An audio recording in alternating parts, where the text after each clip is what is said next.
Olá, gente boa! Sala de prosa. Pensa numa sustância, né? Pense uma coisa boa. Você gosta de sala de prosa, mestre? Gosto muito. E vou te dizer, viu? E tem mais gente que gosta, viu? Ó. Rodando por aí, de vez em quando eu escuto as coisas boas. E se você não gosta, é igual diz o sambista antigo: bom sujeito não é. É ruim da cabeça ou doente do pé. Não gosta de nós aqui, tá bom? Ó, sala de prosa, hoje nós vamos falar sobre esse assunto: limpar o coração das mágoas. Beleza? Fica conosco.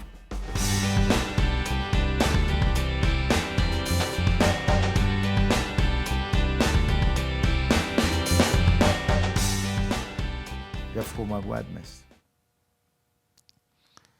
Já fiquei, varão. Já ficou. Já fiquei. Quem não fica, hein? Quem não fica? Varão, já fiquei tão magoado com um presbítero quando jovem que eu não conseguia pregar quando ele ia ao culto. Aquela doença dentro de minha alma. Eu falei, vou largar o pastorado, não aguento ver esse homem. Não, pensei. E é porque ele tinha me ofendido. Aliás, não, hoje, né, depois de tantos anos, ele tinha me ofendido, mas depois eu percebi que Deus estava tratando meu coração com aquela palavra dura que ele me deu. Lixa grossa, segundo Antônio Elias, né? Lixa grossa. Ô mestre, limpar o coração da mágoa, como é que a pessoa faz? Bom, não é uma obra humana, né? Não. Porque se fosse, era fácil, né? Eu chegava lá, sai, tá resolvido. É uma obra da graça de Deus em nós. E é preciso ter um coração quebrantado e humilde. Porque o grande problema da mágoa é que eu me sinto o centro de tudo, o dono do universo, e as coisas têm que girar ao meu redor. E, via de regra, eu fico magoado quando eu sou ofendido. Sou ofendido. Aí, sabe o que acontece? Você fica repetindo a ofensa para você mesmo. O cara falou uma vez e você fala para você... 1000 vezes. 1000 vezes. Foi o que aconteceu com aquele caso. Mas não podia falar isso comigo, mas não podia falar isso comigo, não podia falar isso comigo, não podia falar isso comigo. Aí eu falei, não posso. Então, um dia, lendo a Escritura, veio o meu coração. Comece a orar para servir esse irmão, para servir de coração. Varão, e eu soube que ele tinha perdido um amigo muito amado. E a primeira reação, quando a gente está ofendido, é, tá vendo? Você vê o que é bom. Bom para tosse, diz lá no sertão. Mas, varão, aquele homem estava chegando ao culto. Quando eu olhei ele, aquela pontada deu no meu coração. Mas aí você falou um dia desse sobre a terapia do abraço. Eu fui lá e abracei. Aquele homem era uns 50 anos mais velho do que eu. Não, era uns 40 anos mais velho do que eu. Eu fui lá e abracei ele. Pela primeira vez na vida, já era pastor há 1 ano naquela igreja, eu vi aquele homem chorar. E quando ele chorou, as lágrimas dele molharam, eu usava terno direto naquela época, molharam meu terno, lavaram meu coração. Glória a Deus. Glória, obra da graça. Obra da graça. Obra da graça. Acho que a segunda coisa da mágoa, eu passei uma fase difícil com uma pessoa, certa feita, longos meses, e eu procurava... Quando o negócio é difícil, é tudo longo. É longo, né? É tudo longo. Até o dia fica longo, né? Mas eu procurava pessoas, não quero conversar. Quer conversar, não quer ser seu amigo. Um dia um pastor experiente foi pregar na igreja e eu compartilhei com ele a minha dor. Ele disse, você tem que aprender a diferença entre ser humilde e ser humilhado. Você não tem que ficar atrás de uma pessoa que deliberadamente te resiste. Deixa a pessoa no canto dela. Porque talvez ela está assim porque você está... Muito atrás. Muito atrás. Aquilo curou minha alma. Amém. A pessoa também já percebeu que não fazia sentido ela estar ali me provocando, porque eu estava contornando. Resolveu o problema. Na minha alma, talvez para ele também. Pede a Deus para Então, limpar Deus vai fazendo a obra, né? sua alma. Às vezes, mestre, é antigo, é lá da infância, é lá da adolescência, é um ex. Está machucando até hoje. É. E não falta quem chega trazendo notícia dos ex. Para abastecer a crise, né? A crise. Botar mais lenha na fogueira. Bom, Helena, então, pede ao Senhor, e nós vamos pedir ao Senhor junto com você. Agora, pastor Jeremias, tirar a mágoa do coração, a gente chama isso de perdão, não é isso? Perdão. Perdão. O perdão é terapêutico, o perdão cura. Eu já tive dores terríveis, né? Eu já contei isso para você. Os bastidores, Os viu, Zé? bastidores da alma, de perder não, de um irmão ser assassinado. E brutal. Varão, das dores que eu já passei na vida, essa foi a maior. E tem uma coisa, se você não perdoa, você adoece. Adoece feio. Adoece, inclusive, fisicamente. Fisicamente. E eu tomei uma decisão no dia que eu recebi a notícia. Você tomou uma decisão. Decisão, que para mim, perdão, eu falei há poucos dias para uma pessoa, eu achei tão curioso isso. Eu chego num congresso, varão, isso me marcou para pregar. E a pessoa me introduziu, me fez sentar do lado, numa igreja, não é congresso, numa igreja, sentar do lado de um casal. Quando eu sentei, o marido aqui, a esposa aqui, eu aqui. O maridão cruzou a mão lá e pegou na minha mão assim e falou, Deus te mandou sentar aqui hoje. Ó. Por quê? É que eu não consigo perdoar minha mulher. Eu não consigo perdoar minha esposa. Ela do lado. Do lado. E aí rasgou o coração o que estava acontecendo. E eu disse para ele, meu filho, perdoar não é emoção, não é sentimento, perdoar é atitude. Então, primeiro, eu estou sentindo vontade de te perdoar. Não é essa.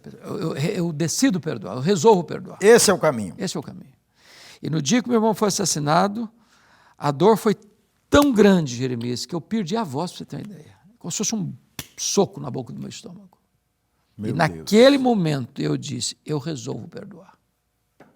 Resolvo perdoar.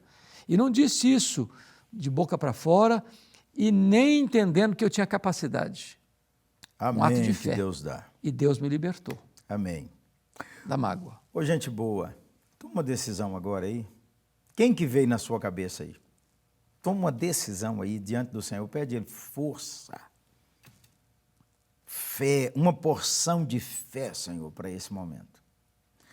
Varão, estive na África do Sul em março. Encontrei com um casal maravilhoso das Filipinas. A história é pública, está no YouTube. Dr. Tanchi, Peter Tanchi é pastor de uma igreja lá de mais de 40 mil membros, um empresário conhecidíssimo. E ele foi pregar num congresso sobre família, quando voltou, polícia ao redor da casa dele. 7 homens tinham violentado a menina dele de 14 anos. 7 homens, sangue, os filhos amarrados. Veio ao hospital, tudo isso que foi tomado conta. Depois, quando voltou todo mundo para casa, ele reuniu a família e disse, nós só temos um caminho. Perdoar esses homens para não viver escravo a vida inteira. Reuniu a família e orou pela família e disse, nós vamos perseverar na oração diante do Senhor, dizendo que eles estão perdoados. Eles vieram a Curitiba alguns anos atrás e eu tive a oportunidade de almoçar junto com Claudinha, com essa família. Mas agora na África do Sul, estava ela com o marido e os filhos, eles me reconheceram. E hoje ela é uma das mulheres que mais ajudam mulheres violentadas e abusadas na Ásia. Glória a Jesus. O pior da história dela, por causa do perdão, virou seu ministério mais forte. Deus transforma tragédias em triunfo. Deus transforma tragédias em triunfo. E nós ouvimos agora o testemunho que estava pregando pastor discipulando pastor, lá em Itajaí, essa semana passada, e o pastor da igreja, o pastor Júnior, foi público também, contando a história dele, pastor, de como a histórico da família era de pais com alcoolismo, avô alcoolista, o pai alcoolista. Pastor Júnior. Pastor Júnior. Itajaí. É. Uma igreja grande, deve ser a maior igreja da cidade. E ele viveu debaixo de escravidão. O pai não dava um abraço, o pai era violento, o pai era rude.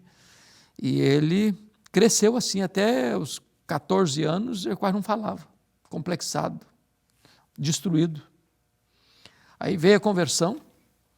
Hoje, todas as áreas que ele sofreu, ou de abuso, ou de opressão, a igreja reverteu o quadro. A igreja hoje cuida de mulheres abandonadas, a igreja cuida hoje de jovens com problema de dependência química, a igreja cuida das pessoas necessitadas, porque não tinha comida na mesa, porque o pai gastava com bebida. A igreja hoje é uma referência na cidade de obra social e de obra de socorro ao necessitado. E a igreja explodiu em crescimento. Amém. E agora ele escreveu um livro, Café com Deus Pai, devocional. Oh, que beleza. Que é o livro mais vendido no Brasil nessas últimas semanas. O livro já vendeu mais de 500 mil cópias. Café com Deus Pai. Café com Deus Pai.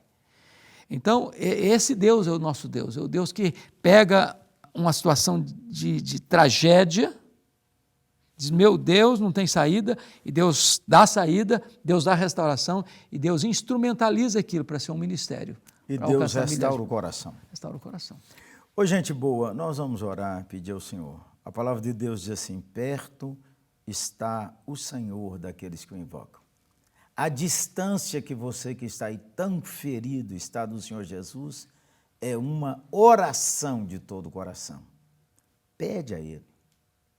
Leve a Cristo as suas mágoas e peça a Ele para trocar essas mágoas por gozo, paz e prazer na vida. Vamos orar, mestre? Posso orar. Deus amado, Tu conheces, Senhor, a situação de cada pessoa que está agora nos assistindo. As lutas, as dores, os dramas, as feridas. O que nós pedimos é que Tu dês graça para que haja a disposição, a decisão de perdoar, de ser perdoado, de perdoar-se, de receber o Teu perdão. Senhor Deus. E eu te peço, Deus, que não apenas Tu cures as feridas, mas que Tu uses essas cicatrizes agora Amém, como Senhor. instrumento terapêutico na vida de milhares, de milhões de pessoas. A Tua palavra diz que Tu és o Deus e Pai de toda consolação. Amém. A Tua palavra diz que Tu és o Deus que nos consola em toda a nossa angústia para sermos instrumentos de consolação na vida de outras pessoas que estiverem passando pelas mesmas situações. Então, Deus, manifesta o Teu poder e Tua graça. É a nossa súplica em nome de Jesus. Amém. Amém. Gente boa, eu tenho certeza que esse Sala de Prosa lhe fez bem. Amém? Aleluia. Divulgue, compartilhe. Ore por nós. Ore pela LPC. Luz para o Caminho. Uma agência missionária maravilhosa, menino. Entra aí, ó, www.lpc.org.br. Lá debaixo da direção do mestre pelo qual você deve orar. Amém. Amém? E estamos lá. 8ª Igreja Presbiteriana de Belo Horizonte. Uma bênção na cidade. Um instrumento nas mãos de Deus para a evangelização do Brasil e do mundo. Ô, Vale a gente pena boa, você conhecer. vai a Belo Horizonte, vai a 8ª, hein? Você que é de Belo Horizonte nunca foi lá? O que é isso, menino? 8ª Igreja. Deus te abençoe e te guarde. Seja bem-vindo. Um abraço, gente boa. Gente. Tchau, tchau. A paz.